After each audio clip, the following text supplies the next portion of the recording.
The announcement of a new arc, the name of a new enchanted blade, the name of a former sword bearer, as well as a small insight and lore on the history of the world of Kagurabachi. Yeah, I'm thinking Hokuzono is fucking cooking right now. Sometimes you gotta close the door to open a window.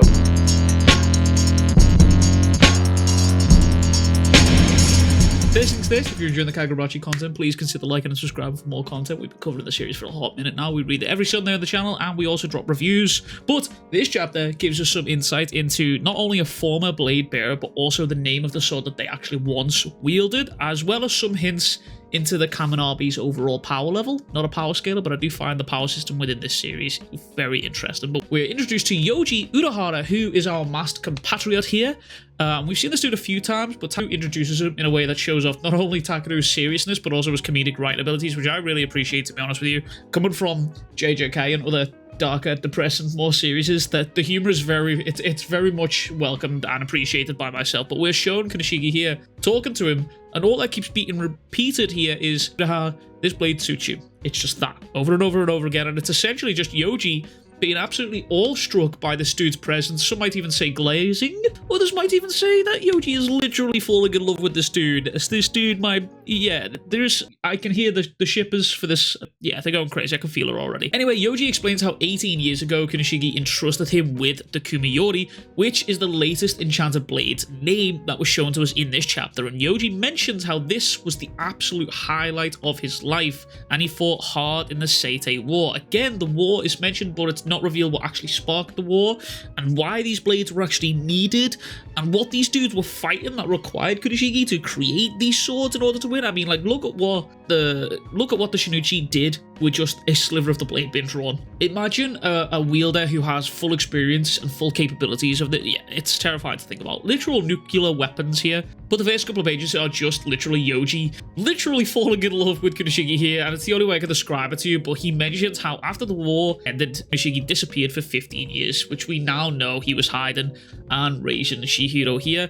But Yoji is informed of the death of Kaneshigi here, and it was also revealed to us that the name of the previous owner of the Cloud Gouger was also someone called Misaka. But what's interesting to me here is that these blade bearers after the war didn't seem to be in protection until these assassinations came about, and only after that did the Kamunabi take action, which is kind of interesting to me. So I imagine that the Hishaku here have been planning this pretty intensely. I mean, obviously John Hishaku myself, he's already said that plenty of times. But anyway, we got a little further into the future here where Yoji and other members of the Kamunabi are protecting him, and Yoji mentions how he lost his will to live after Kunishigi's death, but he was ready to die at any point. But just before this, he said that he doubts the existence of the Seventh Blade and also Chihiro's legitimacy as Kunishigi's son. And all I keep thinking about here is Chihiro's mother. Where is she in all of this? No one seemed to have mentioned her at all. I mean, this dude obviously knows Chihiro's dad, he knew the war, and he's doubting the existence of his son, but no one ever mentions Kunishigi's wife or Chihiro's mother. Like, they just don't. I wonder what Hokuzono is cooking with that little plot point here, but let me know in the comments down below what you guys think. But off the back of this, we also cut back to the present day here where the Hishaku are attacking the hideout, and for some reason, Yoji here, who said he's ready to die and has lost his will to live, my boy seems pretty determined to live here. I mean, if it was me and I had lost my will to live and someone came to kill me, I'd probably just be like, sweet release, baby, let's go. But apparently that's not the case here. But something I mentioned in the previous video here was how I wondered if Mr. John Hishaku had found a way to stabilize the Dan Sekai fully so it could be used without the user simply just exploding, which is what happened to Tenri in his fight against Shiba and Chihiro.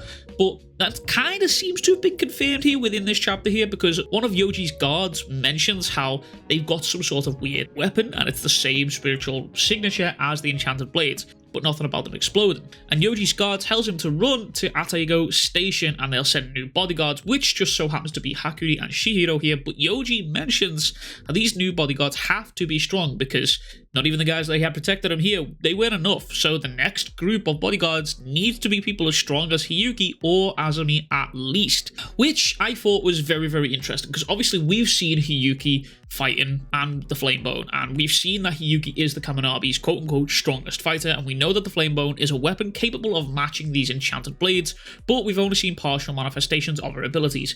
I mean, at one point there, she did get really pissed off with Chihiro trying not to kill her, and she seemed to, it was like she was going to use the full torso, and everything started rumbling, but so far we've only seen like ribs, and arms, and that's it, I think. But yeah, as Azami has shown us strength and speed to blitz these dudes before Chihiro could even react to Azami appearing next to him. Now, I'm not into the whole power scaling thing here, but if the Rakuzaichi arc has taught us, me, you, everyone else, one thing and one thing only, it's that sorcery and the power system within this series runs a lot deeper than we are being led to believe here, and the powers that we've seen so far don't even seem to be a mere fraction of what they could be or what they can show us. And that fills me with so much excitement, because every time I think about this, all I think about is this one panel of the war and all these explosions and these giant abilities going off, and it makes me wonder just what Okazono is going to be cooking for us. But Hakuri and Yoji end up meeting, and Hakuri remembers a conversation with Chihiro about how Hakuri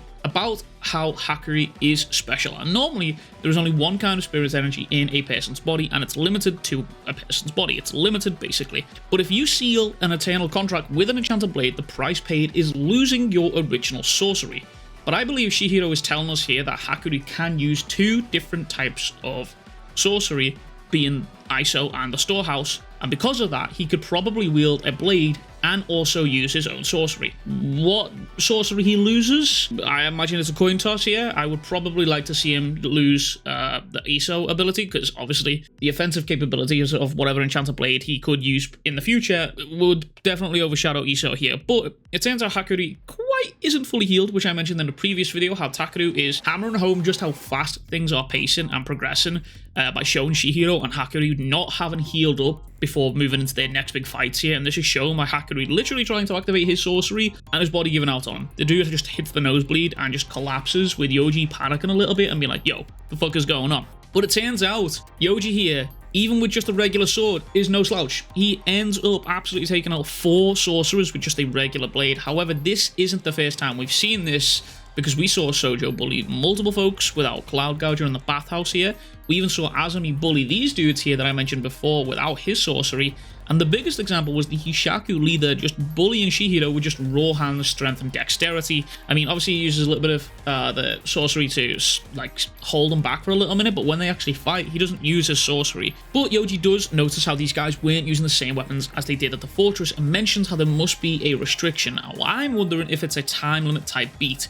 Something that we saw from Chihiro and Sojo here was that they were both on a time limit due to their spirit energy and what they were using with the enchanted blade. And I wonder if it's the same type of beat here with these weapons. Like Mr. John Hishaku said, listen, you can use these zones but only in 30-second bursts, otherwise you're gonna pop, you're gonna explode. However, Takeru really hits us with one of the best Batman-styled panels in Kagurabachi, and obviously we know Takeru is a Batman fan here, and it really shines through because Yoji and Hakuri board the train, and they are seemingly surrounded, to which Hakuri mentions it's not us that's surrounded, and we see Chihiro lurking in the background here, ominously, before absolutely blitzing these dudes with N10. But I think one of the best parts of this chapter here is Yoji's reaction to seeing Chihiro and realizing the 7th blade is real, and that he's actually face to face with Kunishiki's son, because this dude freaks the fuck out. And Chihiro mentions how he's pleased to meet him and how his father spoke of him often, and Yoji screams that he can fight for Chihiro's sake, and we see Chihiro and Hakuri just looking stun-locked by this guy. And honestly, I've said this a couple of times now, but I don't know what it is about Takeru's writing style, but the way he writes dynamics between characters and the interactions that happen between them, I really fucking enjoy it. It's like a breath of fresh air. All of the other series that I read just seems to be doom and gloom. Apparently I'm a sucker for those kind of stories, so these wholesome interactions and dynamics happening between just individual characters, one-on-one or in trios, it's just really working for me, and I really fucking enjoy it. But one thing that I am very, very excited for now is how Takeru plans to handle this whole arc as a whole and on a week-by-week basis. In my previous video, I mentioned how this was going to be some sort of a retrieval arc. That's how it came across to me. And how I was happy that Takeru was sort of shaking up the story and the typical shonen beat by skipping a training arc formula, because obviously we didn't get to see that. We just see something tragic happens to Chihiro, skip a couple of years, all of a sudden he's actually strong and he can hold his own. We don't get to see that, but I could see him sprinkling in bits of knowledge and a bit of a training arc slightly into this assassination arc here. As Chihiro helps Yoji, I could see Yoji also helping Chihiro. Considering Yoji's reaction to Chihiro, I can definitely imagine that he would be more than happy to teach Chihiro things about the blades that he just didn't know, things about his dad that he just didn't know, things about the war that he just didn't know, the Kamunabi, all of that. But overall, I am really excited to see what Takeru does with this, and it is 1 year. It's been 1 whole year since Kagurabachi launched, and honestly, it's been a ride. And for a little minute, this has been some of my favorite reading weekly alongside Jujutsu Kaisen and Dandadan. It's genuinely taken off for me. But yeah, that's everything from me. I'll catch you guys all in the next one. If you haven't already, please be sure to like and subscribe. It really does help me out. And as always, catch you guys all in the next one. Much fucking love. Big fucking kisses. Peace. You're the sunshine on my mind. We're burning through the city of lights. You're the sunshine on my mind. We're burning through the city of lights.